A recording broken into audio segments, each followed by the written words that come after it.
हाय, क्या हाल चाल है भाई। गेट 2026 हम बात कर रहे हैं आज के एग्जाम की। सब्जेक्ट है लाइफ साइंस एक्सेल और यहाँ मेमोरी बेस्ड क्वेश्चन के आंसर डिस्कस करेंगे आई फ्लाई के सेफ तरीके के साथ, मतलब शॉर्ट, एक्यूरेट, फास्ट और एफिशिएंट। पहला क्वेश्चन है, given the peptide chain, glutamic acid है, आर्जिन लगा हुआ है, ग्लाइसिन है, फिनाइल एलानिन है, रेलिन है, तो यहाँ पर ट्रिप्सिन कहाँ पर कट मारेगा। तो आपको याद रखना होता है कि ट्रिप्सिन एक प्रोटीज एंजाइम था जो पेप्टाइड में जहाँ कहीं भी आर्जिनिन या लाइसिन होता है ये उसके सी टर्मिनस पर कट मारता है, बशर्ते कि नेक्स्ट अमीनो एसिड प्रोटीन ना हो। अब इस पेप्टाइड के अंदर आपके पास लाइसिन और आर्जिनिन में से क्या मौजूद है? केवल आर्जिनिन। तो वो आर्जिनिन के बाद कट मारेगा और रिजल्ट में आपको दो पेप्टाइड मिलेंगी, एक 2 अमीनो एसिड लंबी और एक 3 अमीनो एसिड लंबी। नेक्स्ट क्वेश्चन दिया हुआ था एंजाइम काइनेटिक्स का, which statement is are correct for a competitive inhibitor. अब कॉम्पिटिटिव इनहिबिटर की क्या कॉन्सेप्ट थी भाई? वो आकर के एक्टिव साइट पर बाइंड करता है और कंपटीशन देता है सबस्ट्रेट को। जब वो बाइंड रहेगा तो एंजाइम काम नहीं कर पाएगा। लेकिन अगर मैं सबस्ट्रेट की कंसंट्रेशन बढ़ाता जाऊं तो हम पाएंगे कि वो इनहिबिशन जो है धीरे धीरे खत्म हो रहा है और अल्टीमेटली नो इनहिबिशन वाली लाइन पर वो आ जाएगा। अब यहाँ पे स्टेटमेंट्स के बारे में बात कर रखी थी। तो पहला स्टेटमेंट है bind to substrate binding site, ये ट्रू है। High substrate concentration lead to more effective inhibition, ये रॉन्ग है। हाई सबस्ट्रेट कंसंट्रेशन पे इनहिबिशन रिड्यूस हो जाता है। तो ऑप्शन नंबर 3 है हाई सबस्ट्रेट रिड्यूसेस इनहिबिशन, ये ठीक है। और बाइंड टू सबस्ट्रेट, और सबस्ट्रेट से बाइंड नहीं करता, वो एंजाइम से बाइंड करता है। तो इसके दो करेक्ट आंसर हैं, ऑप्शन नंबर ए और ऑप्शन नंबर सी। देन आती है बात क्वेश्चन नंबर 10 की, the glycerol moiety in R configuration occurs in. देखिए साहब, ग्लिसरॉल 3 फॉस्फेट और ग्लिसरॉल 1 फॉस्फेट, प्रकृति में ये दो मॉलिक्यूल ज्यादातर पाए जाते हैं। ग्लिसरॉल 3 फॉस्फेट मिलता है आमतौर पे एस कॉन्फ़िगरेशन में और 1 फॉस्फेट मिलता है आर कॉन्फ़िगरेशन में।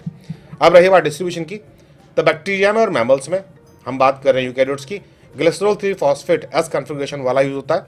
जबकि आर्कियोबैक्टीरिया में ग्लिसरॉल 1 फॉस्फेट ये है जो ज़्यादा कॉमनली मुझे देखने को मिलेगा। तो जो इसमें पूछा हुआ था कि भाई ये आर कॉन्फ़िगरेशन में कहाँ मिलेगा, तो ये आर्कियोबैक्टीरिया इसका आंसर है और वो भी glycerol 1 phosphate. Then question number 11 था, in the oxidative phase of the hexose monophosphate pathway how many moles of NADPH are generated per moles of glucose 6 phosphate. भाई ये वो पाथवे जिसे हम लोग पी के नाम से भी जानते हैं। इस पाथवे से हमें जो मिलता है वो है NADPH और साथ में राइबोज शुगर। तो ऑक्सीडेटिव फेज का स्टार्टिंग वाला ही है। तो पहले स्टेप में जहां ग्लूकोज 6 फॉस्फेट 6 फॉस्फोग्लूकोनेट में कन्वर्ट हुआ है, वहीं पर मुझे एक NADPH मिल रहा है और फिर दूसरा NADPH मिल रहा है मुझे नेक्स्ट स्टेप पर, बाकी कहीं पर नहीं मिलते।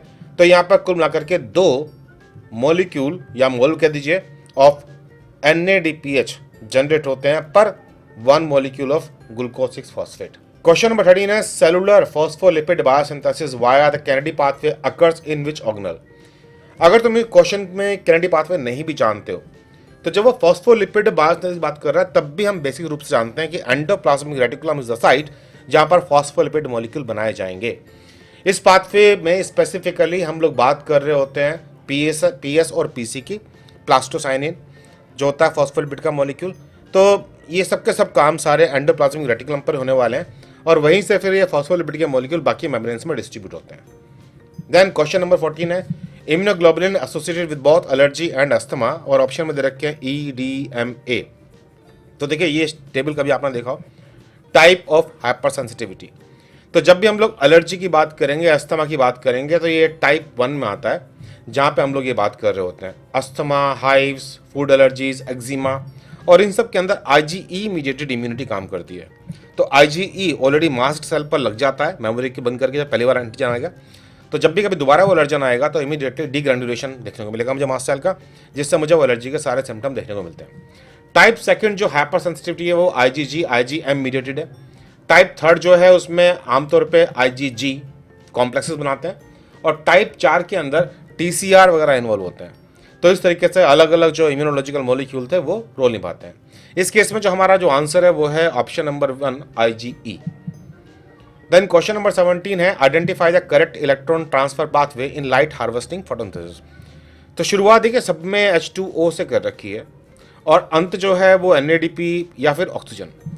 तो जब हम लोग लाइट रिएक्शन की बात कर रहे होते हैं तो सबसे पहली बात पीएच सिस्टम सेकंड पहले आता है, वो पानी को तोड़ता है और पानी को तोड़ के उससे इलेक्ट्रॉन निकालता है और यहीं पर आपका O2 बन जाता है। H2O से O2 यहीं बनेगा और जो इलेक्ट्रॉन निकाला जाएगा वो इलेक्ट्रॉन आगे थियोफाइटिन, क्विनोन्स के थ्रू होते हुए साइटोक्रोम B6F कॉम्प्लेक्स के पास जाएगा, फिर जहां से ये फोटोसिंथेसिस फर्स्ट के पास और फिर वहां से दोबारा एनर्जाइज होकर के NADP पॉजिटिव को मिलता है। तो यानी कि लास्ट इलेक्ट्रॉन एक्सेप्टर जो है वो NADP पॉजिटिव है और शुरुआत होती है आपके फोटो सिस्टम सेकंड के साथ। तो पहला वाला ऑप्शन जो है कि पानी से PS सिस्टम सेकंड से फिर साइटोक्रोम B6 से फिर PS1 और फिर NADP पॉजिटिव, ये है करेक्ट ऑर्डर इस इलेक्ट्रॉन ट्रांसपोर्ट चेन का। क्वेश्चन नंबर 18 है which enzyme is not inhibited by glucose 6 phosphate. देखिए ग्लूकोज 6 फॉस्फेट के इनिबिशन वाली कहानी आती है मसल्स में, जहां पर आपके ग्लाइकोलाइसिस पाथवे बहुत कॉमनली चल रही है, उसके बिना काम नहीं बनेगा। इनमें से बाकी सारे तो मिल जाते हैं मसल के अंदर, लेकिन ये हेक्सोकाइनेस 4 जो है स्पेसिफिकली लीवर के अंदर रहता है और इसका मेन काम जो है वो ग्लाइकोलाइसिस चलवाना नहीं है, ये ग्लूकोज को ग्लूकोज 6 फॉस्फेट जोड़ता है ताकि वो ग्लाइकोजन बन सके। तो ये अलग तरीके से रेगुलेट होता है, इसलिए इसका रेगुलेशन ग्लूकोज 6 फॉस्फेट के द्वारा नहीं है, बल्कि ये रेगुलेट होता है ग्लूकोज जी के रेगुलेटरी प्रोटीन्स के द्वारा और फिर इंसुलिन के लेवल से रेगुलेट करते हैं।